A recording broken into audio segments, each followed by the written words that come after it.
السلام علیکم ورحمۃ اللہ وبرکاتہ۔ اعوذ باللہ من الشیطان الرجیم، بسم اللہ الرحمن الرحیم۔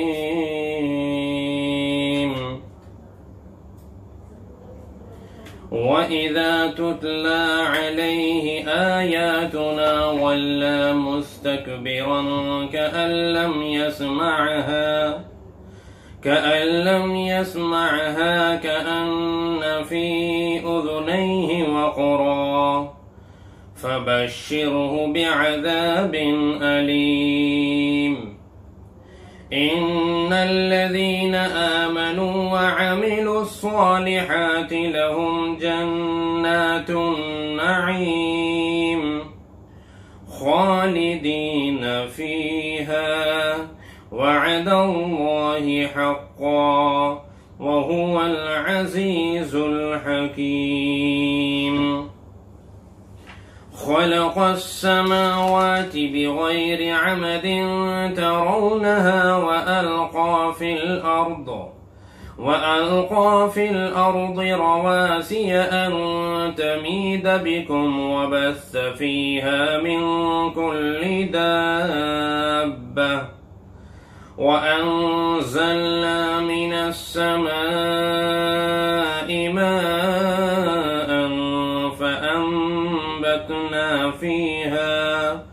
فأنبتنا فيها من كل زوج كريم۔ هذا خلق الله فأروني ماذا خلق الذين من دونه بل الظالمون في ضلال مبين۔ صدق اللہ العظیم۔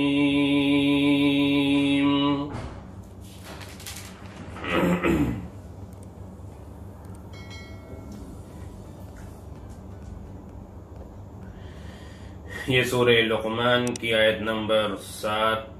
8، 9، 10 اور 11 تلاوت کی گئی ہے۔ آیت نمبر 6 میں آپ نے سنا تھا کہ نضر بن حارث مشرکین مکہ میں جو ایک بہت بڑا تاجر تھا، اس نے لوگوں کو قرآن کریم سننے سے روکنے کے لیے یہ منصوبہ بنایا تھا، پلاننگ کی تھی کہ ایک تو وہ مغنیہ یعنی گانے والی عورت کو لایا اور اس سے مجرے کرایا کرتا تھا، گانے کے لیے کہا کرتا تھا لوگوں کو ادھر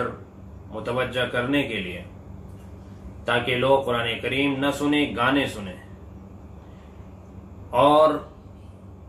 عجمی بادشاہوں کے قصے کہانیاں وہ لوگوں کو سنایا کرتا تھا تاکہ لوگ قوم عاد، قوم سمود کے واقعات نہ سنیں۔ تو غرض یہ ہے کہ لوگوں کو دین سے ہٹانا مقصد تھا۔ ایسے لوگ جو کوئی ایسا کام کرتے ہیں کہ دین سے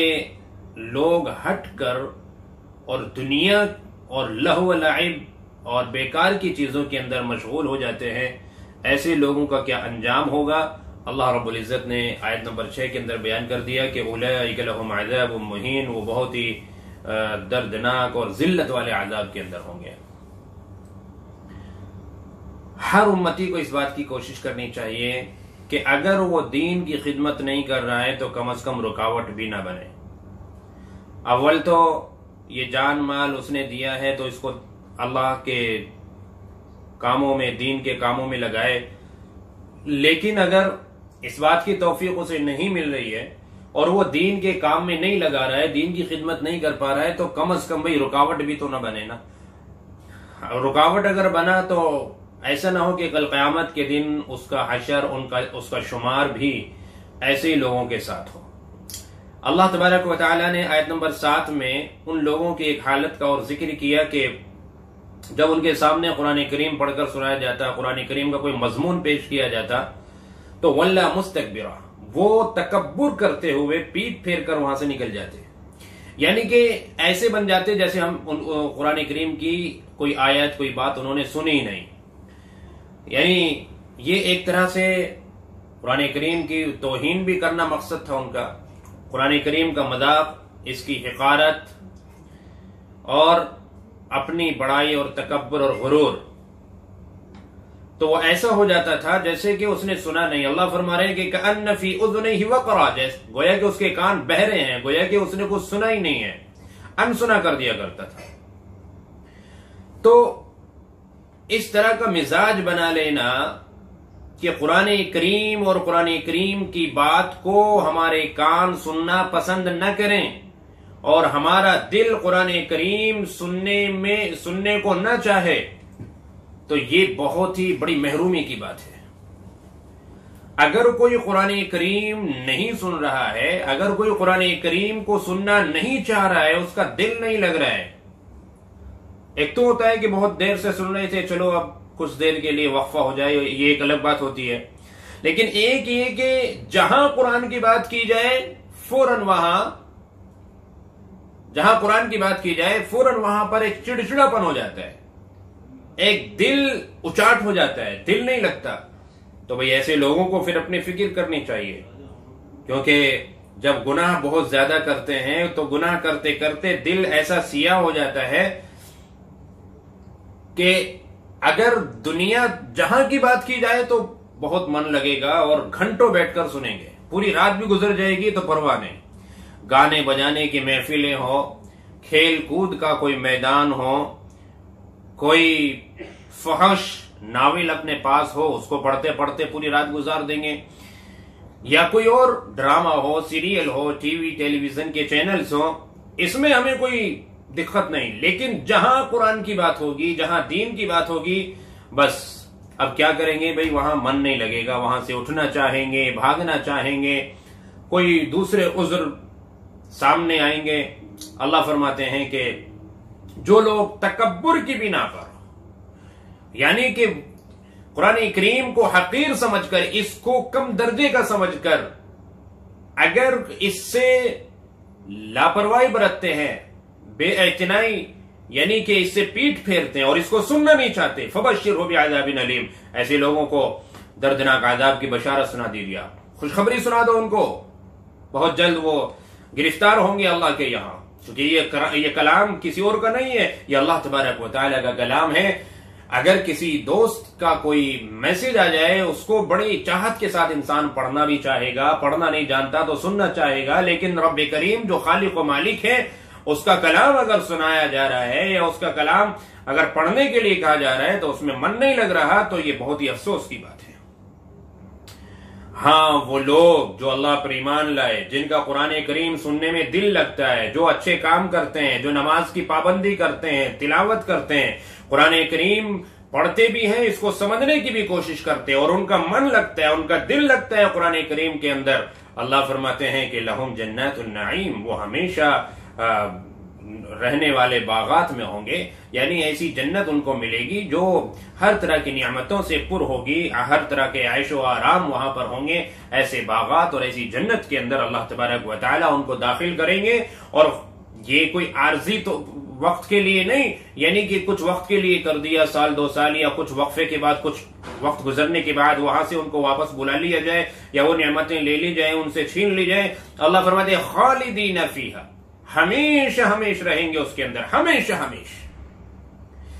تو اب آپ دیکھیے، جو قرآن کریم سے پیٹ پھیر رہا ہے، جو قرآن کریم کو سننا نہیں چاہ رہا ہے، جو قرآن کریم کو پڑھنا نہیں چاہ رہا ہے، جس کا من نہیں لگ رہا ہے اس کے اندر، اس کے لیے اللہ پاک نے دردناک عذاب کی بشارت سنائی. لیکن وہ لوگ جو اللہ پر ایمان بھی لائے ہیں، قرآن کریم کو اللہ کی سچی کتاب بھی مانتے ہیں اور قرآن کریم میں ان کا دل بھی لگتا ہے اور قرآن کریم کی تلاوت بھی کرتے ہیں، تو اللہ نے ان کے لیے جنت کا ذکر کیا کہ ہمیشہ کے لیے داخل کریں گے. اور پھر فرمایا کہ وعد اللہ حقا، یہ اللہ کا وعدہ ہے جو بالکل یعنی سچا وعدہ ہے.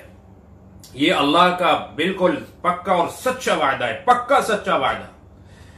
ہے اللہ رب العزت اگر یوں بھی نہ کہتے، خالی جو اللہ نے یوں کہا کہ ان کے لیے جنت ہے تو یہی بہت بڑی بات تھی، لیکن رب کریم تو اپنے بندوں کو یقین دلانے کے لیے کہتے ہیں کہ تمہارے رب کا یہ پکا سچا وعدہ ہے۔ اس کے باوجود اللہ تبارک و تعالی کی باتوں پر اگر پھر بھی ہمیں اطمینان نصیب نہ ہو تو یہ پھر ہماری بدقسمتی ہے، اور اس کو کیا کہا جائے۔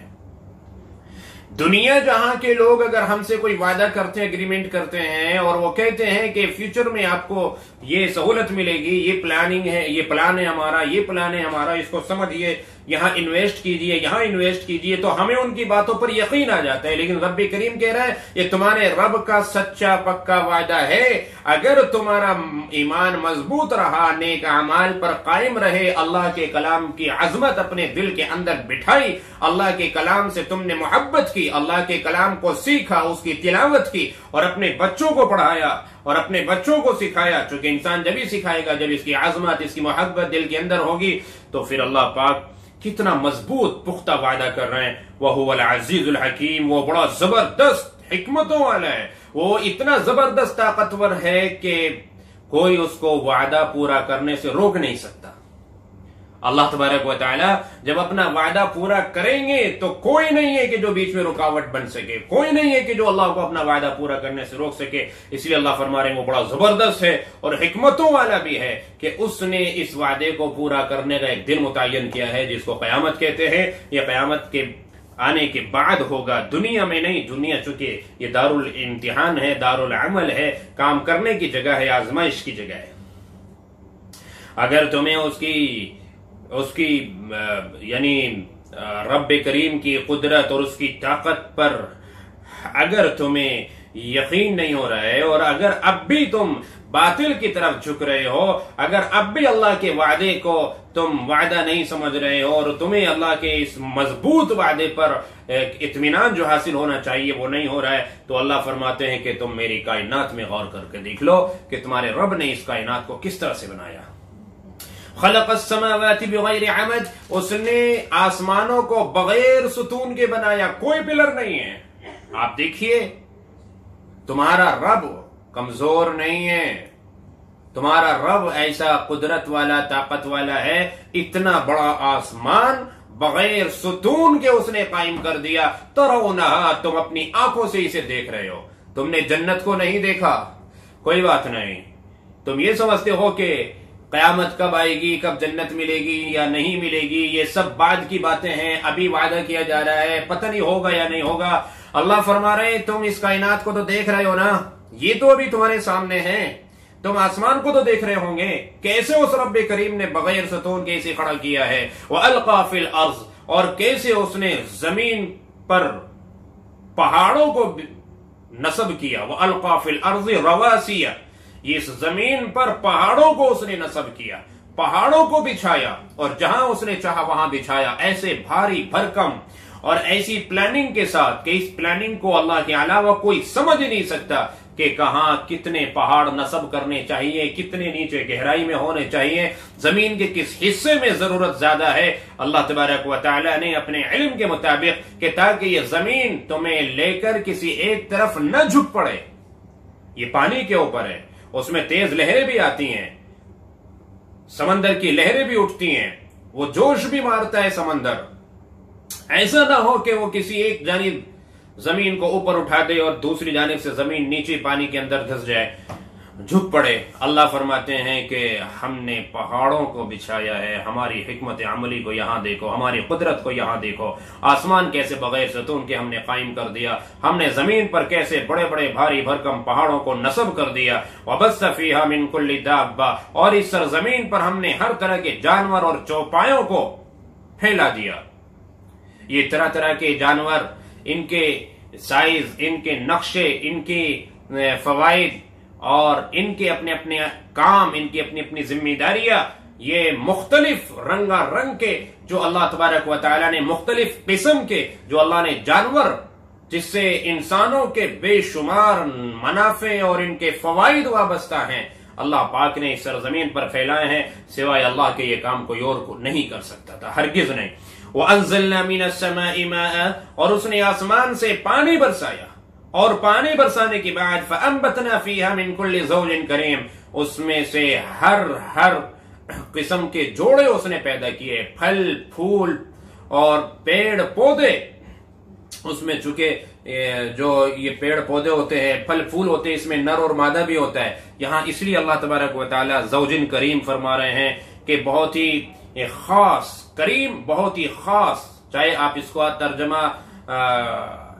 یعنی اچھے سے بھی کر سکتے ہیں کہ اچھے نفع والے فائدے مند اللہ تبارک و تعالی نے جوڑے اس میں سے نکالے ہیں، پیڑ پودے کے پھل پھول کے اللہ پاک نے نکالے ہیں۔ تو یہ اللہ کی تخلیق ہے، اللہ کی تخلیق میں غور کریں اور پھر بتائیں کہ جس رب کریم نے ایک پانی برسا کر سینکڑوں قسم کے پھل پھول نکال دیے، پیڑ پودے اس نے نکال دیے، تو اب آپ بتائیے کہ ھذا خلق اللہ، یہ اللہ کی پیدا کی ہوئی چیزیں ہیں، یہ سب اس رب کریم نے اللہ نے بنایا۔ فَأَرُونِي مَاذَا خَلَقَ الَّذِينَ مِن دُونِي، تو تم مجھے دکھاؤ اس کے علاوہ، یعنی اللہ کے علاوہ کسی اور تمہارے خدا نے کچھ بنایا ہو تو تم دکھاؤ۔ یعنی آج تمہیں اللہ کے وعدوں پر یقین نہیں ہو رہا ہے، آج تم اللہ تبارک و تعالیٰ کے وعدے کو ایک مذاق سمجھ رہے ہو، اس کی کتاب کی توہین کر رہے ہو، اس کا جو ایک ضابطۂ حیات یعنی زندگی گزارنے کا مکمل طریقہ قرآن کریم کی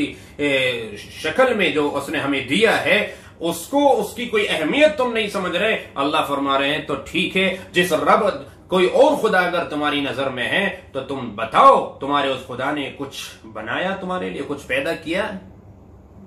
تمہارے رب حقیقی نے، تمہارے خالق و مالک نے تو اتنی بڑی کائنات بنائی ہے اور اس کے اندر اتنے سارے پیڑ پودے پھل پھول بنائے ہیں، اس پر پہاڑ بچھائے ہیں، اس میں دریا نکالے ہیں، آسمان کو بغیر ستون کے معلق کر دیا ہے اوپر، اتنا بڑا نظام اس نے بنا دیا، لیکن جو تمہارے باطل خدا جن کو تم خدا کہتے ہو، بتاؤ کسی نے کچھ بنایا تمہارے لیے؟ آج تک نہیں بنایا ہے ہی نہیں، بنائیں گے کہاں سے؟ بل الظالمون فی ضلال مبین، بلکہ یہ ظالم جو ہے نا بڑی گمراہی کے اندر پڑے ہوئے ہیں، سوائے گمراہی کے اسے کچھ نہیں کہا جا سکتا، یہ گمراہی کے اندر مبتلا ہے، روشنی میں نہیں آنا چاہ رہے، حقیقت کو نہیں دیکھنا چاہ رہے۔ ارے حقیقت کو دیکھو، آنکھیں کھولو، رب تمہارا ایک ہی ہے جس نے اس پوری کائنات کو بنایا اور تم سب کو پیدا کیا، دوسرا کوئی خدا نہیں ہے۔ جب تم اس کائنات میں غور و فکر کرو گے تو تمہارے بات سمجھ میں ضرور آئے گی، یقیناً آئے گی کہ اس اللہ کے علاوہ کوئی دوسرا معبود نہیں۔ جب کوئی دوسرا معبود نہیں ہے، وہ اللہ ہے، تو یقیناً اس نے جو کچھ کہا وہ بھی برحق اور سچ ہے۔ اس دنیا سے گزرنے کے بعد ایک دوسری نئی زندگی آنے والی ہے اور وہاں جو ہم نے یہاں کیا ہوگا اچھا یا برا وہ ہمارے سامنے آنے والا ہے اور اسی کے مطابق فیصلے ہونے والے ہیں۔ اللہ پاک یہ بات ہمارے دل کے اندر بٹھا دے اور ہمارا ایمان مضبوط ترین اللہ رب العزت کر دے کہ تاکہ ہم شیطان یا نفس کے جھانسے میں نہ آ سکے اور ہم صراط مستقیم پر قائم رہیں، اس کی دعا بھی کریں اور کوشش بھی کریں۔ اللہ ہمیں صحیح سمجھ عطا فرمائے، عمل کی توفیق عطا فرمائے۔ السلام علیکم۔